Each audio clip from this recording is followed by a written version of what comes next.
간독량 안 걸리려면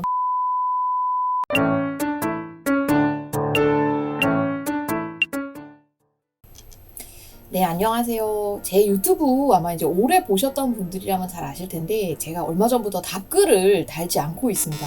이게 이제 뭐 다른 이유도 있는데요. 사실 유튜브가 작을 때는 제가 하나하나 답글을 달 수가 있었는데 유튜브가 커지니까 제 유튜브가 의외로 많이 보시나 봐요. 그래서 이제 막 진료적인 부분도 굉장히 많이 물어주세요. 근데 이제 그런 진료적인 부분은 사실은 글로 쓰기는 좀 어려운 부분이 있고 이거 댓글 쓰는데 하루에 막 10시간씩 들어가니까 아예 유튜브가 싫어지는 느낌까지 들더라고요. 그래서 일단은 사실 뭐 답글 다는 것보다는 컨텐츠 만드는 거를 우선적으로 하자. 그래서 당분간은 답글을 안 달고 있었고요. 근데 읽다 보면 저도 간단하게만 이거 얘기 드리면 이분들도 좀 불안함이 덜할 텐데 하는 분들이 보여요. 그래서 새로운 컨텐츠로 랜선 진료실 시간을 마련을 해보았습니다. 제가 지금 진료 끝나고 얼마 안 돼서 올라서 좀 몰골이 안 좋으니까 그 부분은 좀 양해를 부탁드릴게요. 랜선 진료실은 딴 게 아니고 이제 저희가 이 댓글로 달아주신 선생님들 의견을 같이 보면서 제가 진료하는 것처럼 그냥 같이 드리면 다른 분들도 아마 좀 도움을 받지 않을까 생각합니다. 네, 일단 그 응원의 글들은 저 하나하나 보고 있고 너무너무 감사하게 생각하고 있습니다. 정말 유튜브 힘들고 가끔 악플 때문에 때려치고 싶을 때마다 이 선풀 해주시고 응원해주시는 선생님들 덕분에 제가 잘 운영을 하고 있는 것 같습니다. 자, 그래서 이제 감사의 글에 대해서는 이번에는 조금 넘어가고 이제 진료 관련해서 얘기를 좀 드릴게요. 그 인삼, 홍삼은 그렇죠. 체질 타령 하시는 분들 많죠. 그러니까 부작용이라고 생각을 안 하고 체질이라고 생각하시는데 사실 뭐 체질과 부작용은 한 끗 차이인 것 같아요. 그러니까 나랑 안 맞으면 그냥 부작용인 거고 그거를 표현을 이제 한의학 쪽에서는 조금 체질이 맞지 않다. 뭐 양의학 쪽에서는 특정 분해 효소가 없다. 뭐 이런 식으로 표현을 하기도 하는데 크게 다른 말은 아닌 것 같습니다. JJ리님은 진짜 항상 느끼는데 나중에 명상 선생님 쪽으로 나가시면 정말 인기 많으실 것 같아요. 네, 한 번씩 진짜 JJ리님 남겨주시는 거 좀 많이 쓰는데요. 자, 홍삼 스틱은 간에서 해독하는데 무리가 없는지. 그러니까 홍삼 스틱도 그 스틱이라고 해서 크게 다르지는 않고요. 뭐 정관장 스틱 같은 거 얘기하시는 거죠. 마찬가지로 성분을 똑같이 보면 됩니다. 그래서 큰 뭐 홍삼이라는 성분 안에서는 제가 설명드린 거랑 그게 큰 차이는 없을 거고 다른 부산물들이 뭐가 들어가 있는지 전에 얘기 드렸지만 특히 녹용 같은 거 없는지 꼭 한번 확인을 좀 해봐도록 해주세요. 제 영상이 다시 올라왔었나요? 저 이거 댓글보다 알았는데 한번 뭐가 에러가 나서 다시 올라갔었나 보네요. 네. 그리고 여기 제이스님 40대 중반 남성이 비증식기에 강경화는 없고 DNA가 1000 인터내셔널 유닛이다. 그럼 항바이러스를 먹어야 될까를 물어보셨어요. 이게 이제 항바이러스제를 쓰는 뭐 우리 가이드라인이나 아니면 보험 조건이 있는데 따져야 되는 게 크게 세 가지입니다. 첫 번째는 초음파에서 강경화가 있냐 없냐.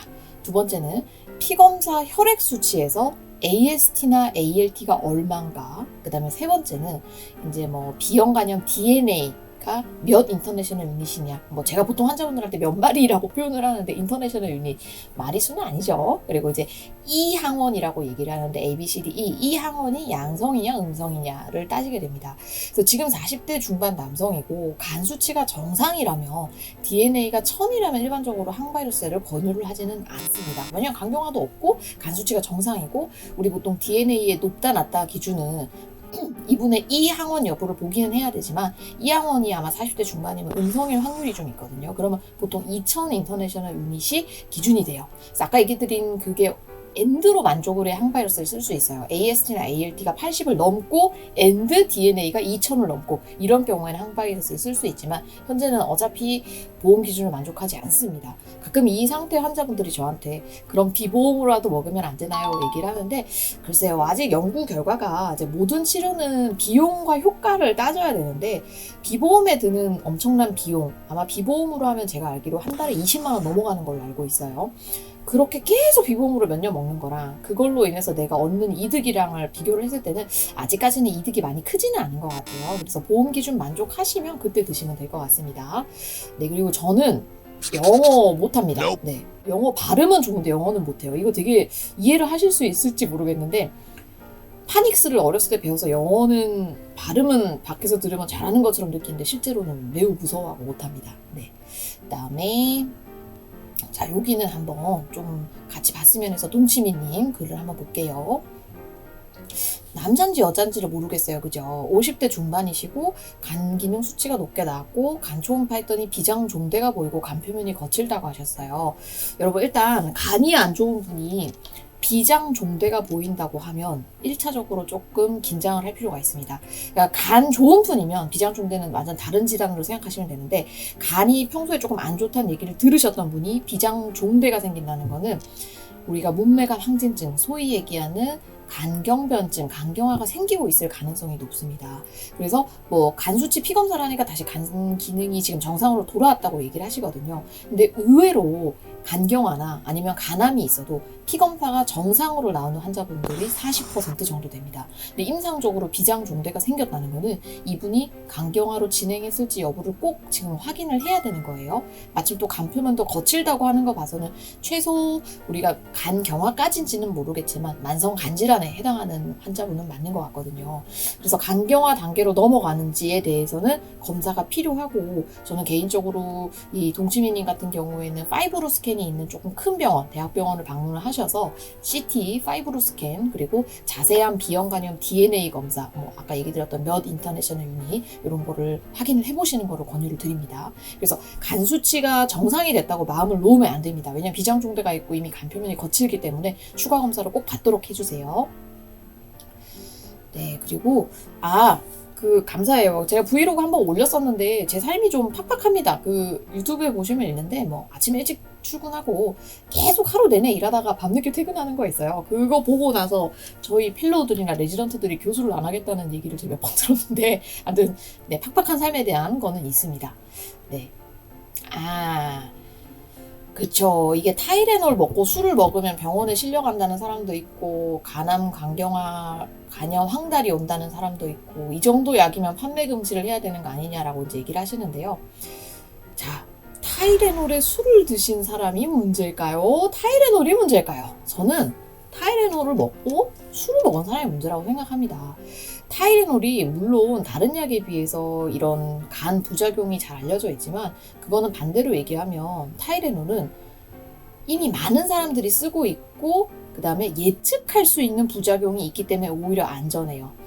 어떤 약 같은 경우 예를 들면 뭐 이부프로펜이나 우리가 엔세이드라고 얘기하는 진통제의 경우에는 정말 작은 용량에도 예측하지 못하는 갑작스러운 부작용이 나타날 수 있는데 타이레놀은 몇 개 안 되는 용량 의존적인 반응에 의거한 부작용이 나타나는 약물이거든요. 그러니까 그 안전하다고 알려진 용량 아래로 먹으면 굳이 저렇게 술을 먹거나 그러지 않는다면 굉장히 안전한 약이기 때문에 이 약은 안정성이 이미 입증이 많이 된 상태라 간암, 간경화, 간염, 황달 그거를 일으켰다? 일단 타이레놀 자체가 간암, 간경화, 간염, 황달을 일으키지 않습니다. 용량을 넘기지 않는다면요. 그래서 이거는 이 일본어를 잘 몰라서 이분이 조금 잘못 알고 계신 것 같고요. 물론 타이레놀 플러스 다른 약들을 너무 먹는다던가 타이레놀 플러스 지금처럼 술을 먹게 되면 이런 부작용 나겠죠. 그래서 그거는 주의를 해야 되겠지만 그 약 단독 자체는 타이레놀 굉장히 안전한 약이고 안전 용량 얼마인지 꼭 한번 확인을 좀 해보도록 하세요. 네, 밑에 분은 어지럼증 얘기하신 거겠죠? 어지럼증, 빈혈 비슷한 증세, 우상복부, 불쾌감, 피곤, 다리가 약하고 담즙이 넘어오는 것 같을 때가 있으시다. 몸이 전반적으로 안 좋으신데 이게 좀 다 비특이적인 증상 같아요. 그래서 이분은 뭐 간이 꼭 문제인지는 모르겠습니다.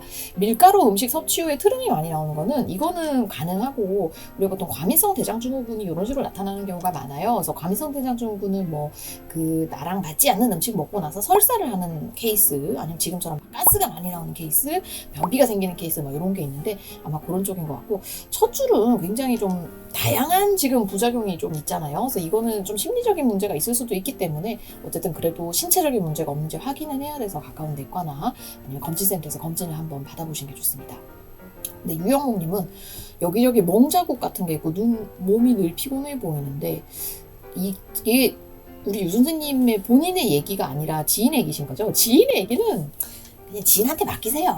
근데 이제 얘기 드리면 멍자국이 있다는 거는 결국 지혈이 잘 안 된다는 얘기이기 때문에 혈소판 수치, 그러니까 혈액 응고 수치나 혈소판 수치가 문제가 없는지 보통 확인을 해보시는 게 좋습니다.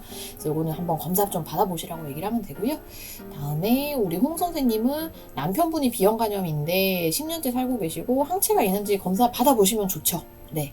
그리고 애들은 3차까지 접종을 했는데, 이게 한번 항체 검사를 해보시고요. 만약에 항체가 없으면은 한 차례, 여기서 얘기한 한 차례는 보통 3번을 한 차례라고 얘기하거든요. 비형간염 백신을 맞는 거는 추천은 드립니다. 다만 비형간염 백신을 맞는다고 모든 사람이 항체가 생기는 거는 아니에요. 그중 일부는 항체가 생길 거고 나머지는 무반응자라 그래서 항체가 생기지 않아요. 그렇게 3개 한 세트를 맞았는데도 항체가 안 생기면 다시 맞을 필요는 없다고 생각합니다. 네. 여기 지안하주님은 저희 간학회 회원님이세요.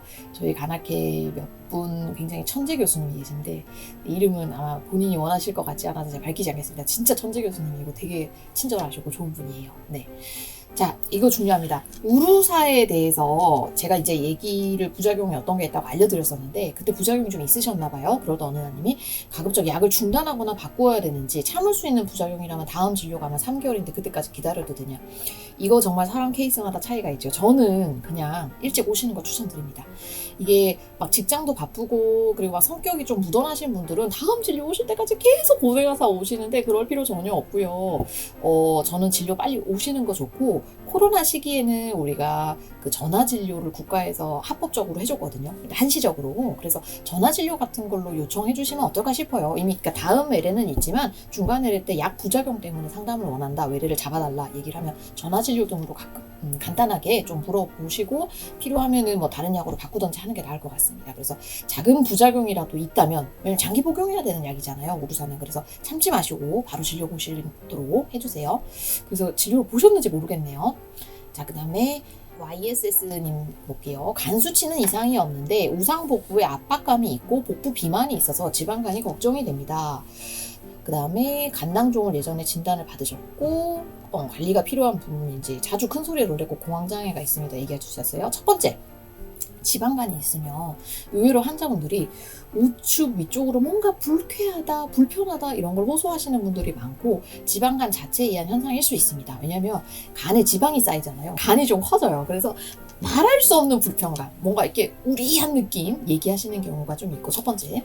두 번째는 복부지방이나 아니면 피하지방, 내장지방 등이 늘어나면 그쪽으로 불편감 호소하시는 것도 좀 있고 장 같은 게 좀 지방에 눌리게 되잖아요. 그래서 장이 이렇게 원활하게 운동하지 않아서 그런 불편감 호소하실 때도 있습니다. 간낭종은 보통 크기가 아주 크지 않는 이상, 제가 여기서 얘기하는 크다의 정의는 뭐 한 대부분 10cm 넘어가야 증상을 유발하는 경우가 많거든요. 그래서 뭐 10cm 미만이고 작은 거면 이 간낭종 때문에 지금 이런 증상을 유발하지는 않을 거예요. 그래서 이거는 뭐 관리는 해야 되겠죠. 뭐 관리는 그냥 정기적인 검사, 간낭종이 크지 않는지 1, 2년에 한 번 정도씩 초음파 받아보는 거는 저는 추천은 드리고요. 어쨌든 근본적으로는 이 지방간 그리고 대사성 질환들이 있기 때문에 살 빼고 지방간에 대해서 더 진행한 거 없는지 검사가 좀 필요한 분이신 것 같아요. 네, 영부인을 좋아해 주셔서 감사합니다. 마그네슘 요새 드시는 분들 많나요? 마그네슘도 한번 제가 마련을 해볼게요. 네. 그리고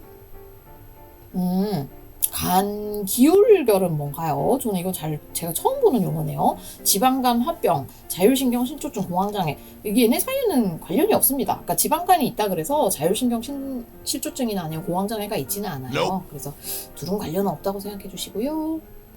이분 제가 안 그래도 일단 깜짝 놀랐는데 요새 간농량이 원래 나이 드신 분들한테 많이 생긴다고 알고 있었는데 최근에 젊은 분들한테도 확실히 좀 많이 생기기는 해요. 근데 32살인데 어쨌든 이분이 간농량에 폐혈증까지 와서 많이 이제 힘드셨던 것 같고요. 클렙시엘라라고 하는 균이 가장 흔한 간농량 균입니다. 그래서 아마 뭐 아주 이상한 상황은 아니에요. 보통 클렙시엘라는 우리가 장내에 많이 갖고 있는 균이기도 하고 평소에는 문제가 없지만 면역력이 떨어져 있는 상태에서는 이 클렙시엘라가 장에 있던 게 간 쪽으로 올라오면서 간농량 오름을 만들거든요. 근데 유산균이 이 간농량을 일으키지는 않습니다. 그래서 이거는 밝혀진 바가 없기 때문에 제가 물론 뭐 유산균이 이런 부작용이 있다라고 얘기는 드렸지만 그렇다면 내 간농량의 원인은 유산균이겠네? 이렇게 판단하기에는 아직은 좀 근거가 없기 때문에 유산균 너무 미워하지는 마시고요. 위대장내시경은 이제 왜 하냐면 가끔 대장암이 있거나 뭐 위암이 있거나 어쨌든 장 점막이 뭔가 깨질 상황이 생기면 균이 조금 더 잘 침투를 하겠죠. 그래서 그런 거 없는지 보통 확인을 하게 되고요. 우루사랑 항생제는 같이 복용을 하셔도 됩니다. 그리고 간독량은 대부분은 다 완치가 잘 되고요. 대략 한 5% 미만에서 재발하는 경우가 있기는 합니다. 왜냐하면 간독량 자체가 조금 면역력이 떨어진 사람한테 생기다 보니까 다 잘 치료되고 나서도 나중에 또 생기는 경우가 있고 제 환자분들 중에도 몇 개 있었어요. 간독량 안 걸리려면 주의를 할 건 없습니다. 사실 이게 뭐 밖에서 들어오는 균이면 어떻게 맞거나 그게 되는데 내가 어차피 갖고 있던 균이 내 안에 그런 고름을 만드는 거기 때문에 결국에는 그냥 뭔가 열이나 그런 비슷한 발열 증상이나 간독량의 증상들이 나타났을 때 일찍 병원에 가서 항생제를 일찍 맞는다. 이게 제일 좋거든요. 그래서 참 열심히 좋은 거 많이 드시고 운동 많이 하시고 그러니까 평소 체력 키우시는 게 최고인 것 같아요. 아무튼 나이 젊으신데 너무 고생하셨고 놀랬을 것 같습니다. 네. 그리고 오타가 있었군요. SBN하니 감사합니다. 저희 오랜 팬이신데 오타 이거 제가 한번 수정을 좀 해보도록 할게요. 네, 건강검진을 하셨는데 2차 혈액검사가 간염증은 좋아졌는데 빌리루빈 수치가 3점 얼마인데 지금은 4점 얼마라고 이사소견 제출해 줄 테니 큰 병원 가보라고 하셨는데 우리가 이제 빌리루빈 황달 수치라고 얘기를 하고요. 토탈 빌리루빈, 총 빌리루빈 수치라고 얘기를 합니다. 일반적으로 정상인들은 한 1점 미만대, 0점 얼마 이게 정상이라고 얘기를 하고 보통 길버트 증후군이라고 좀 피곤하거나 아니면 밥을 굶거나 공복이 되면 황달 수치가 좀 올라가는 그런 체질분들은 약간 2점 몇 점대 나오는 경우도 있어요. 근데 이제 4.1 이 정도면 뭔가 길버트일 수도 있지만 다른 원인일 가능성이 조금 있기 때문에 추가 검사를 하라고 권유를 하신 것 같습니다. 그럼 이 커트라인 얼마로 생각하면 되냐? 저는 개인적으로 환자분들한테 빌리루빈이 3을 넘어가면 그건 추가 검사 해보시라 얘기를 하고요. 3 미만이면 그냥 원래 길버트이던 분들은 크게 걱정을 하실 필요는 없습니다. 그냥 비슷비슷할 테니까요. 근데 길버트가 아닌 분이면 2점 얼마 되면 그리고 증상이 있다. 예를 들면 우상복부 통증 아니면 열이 난다 이런 거 있으면 추가 검사를 받는 게 좋고요. 네, 만성 비형 간염으로 이미 항바이러스를 드시고 있고 비타민C 1000씩 하루에 3번 3000을 드시고 많이 드시네요. 비타민 4000, 밀크시슬 간성상의 무리는 아마 없을 것 같긴 합니다. 근데 이제 메가도즈 비타민에 대해서는 설왕설래가 좀 많아요. 이거 한번 얘기를 좀 드리도록 할게요. 그리고 특히 만성 비형 간염 환자에서 특히 비타민 C가 어떤 역할을 한다에 대해서는 아직 데이터가 조금 부족하기는 해서요. 어쨌든 현재 드시는 용량은 간성상 무리는 없습니다. 그리고 밀크시즐은 이제 개인적인 생각인데요. 항바이러스제가 생각보다 효과가 엄청 커요. 한 1000 정도라고 생각하면 됩니다. 그럼 이제 밀크시즐의 효과는 대략 10 정도가 안 돼요. 그러니까 이미 나는 1000이라는 좋은 약을 먹고 있기 때문에 거기에 10이라는 약을 좀 더 먹는 게 훨씬 더 좋겠느냐? 약간은 좋겠는데 훨씬 좋은지는 그죠? 좀 그거는 생각을 해볼 필요긴 합니다. 네, 간 수치는 내려가는데 뭐 때문에 올라가셨을까요? 이게 원인을 알아 제가 조금 얘기를 드리는데 황달 수치가 잘 안 내려가신다고 합니다. 간경화가 있으신가요? 황달에 좋은 약초 먹으면 안 되죠. 예, 모든 이런 약초나 건강보조식품은 간에서 분해를 하거든요. 황달 수치가 높다는 거는 간이 좀 쉬고 얘를 편하게 해줘야 되는데 약초를 먹는다는 얘기는 어디 쉬어 다시 일해 하면서 간을 이렇게 두들겨 패는 거랑 똑같습니다. 괜히 약초 먹어서 간 다시 힘들게 하지 마시고요. 병원에서 처방받으신 그런 우루사나 이제 그런 전문의 약품만 드시도록 해주세요. 간독량 관련해서 평소 지병 없고 건강했던 사람도 걸릴 수 있습니다. 그리고 기저적으로 약간 당뇨가 있으신 분 조금 더 그런 것 같고요. 예전보다는 확실히 간독량의 연배가 내려오는 느낌이 있어요. 네. 그다음에 간질환 치료제랑 술을 매일 섭취하는데 피검사에선 특별히 이상 증상이 없다고 하십니다. 이분 자랑하시려고 하는 건가요? 네, 왜 그런 건지 괜찮은 건지 이분 아마 답을 알고 계실 텐데 저한테 그냥 괜히 확신을 물어보시려고 한 것 같은데 제가 앞서도 얘기 드렸지만 간경화가 있고 간암이 있어도 피검사는 정상으로 나오는 경우가 많습니다. 그래서 간 수치 검사가 괜찮다고 해서 절대 안심을 할 확률이 아니고요. 더군다나 매일 술을 섭취하고 계신다면 우리가 앞으로 일어날 일에 대해서는 예측이 가능한 부분이라 끊으셔야죠. 그리고 아마 본인도 불안하시니까 그래도 술은 먹지만 간질환 치료제를 이렇게 챙겨 드신다라고 생각하면 되는데 제가 환자분들한테 항상 하는 얘기가 있어요. 간질환 치료제 효과를 얘가 1씩 좋게 만들어진다고 할게요. 술을 먹잖아요. 마이너스 100이에요. 그러니까 아무리 1을 쏟아 부어도 마이너스 100이 계속 들어가면 간은 나빠질 수밖에 없습니다. 그리고 정말 내가 몸이 좀 안 좋은데 라고 느낄 때는 대부분 복수가 이미 생길 때이고 그때는 술을 끊어도 늦은 시점이기 때문에 조심하셔야 돼요. 네, 밑에 서울대병원에 안 남은 이유요.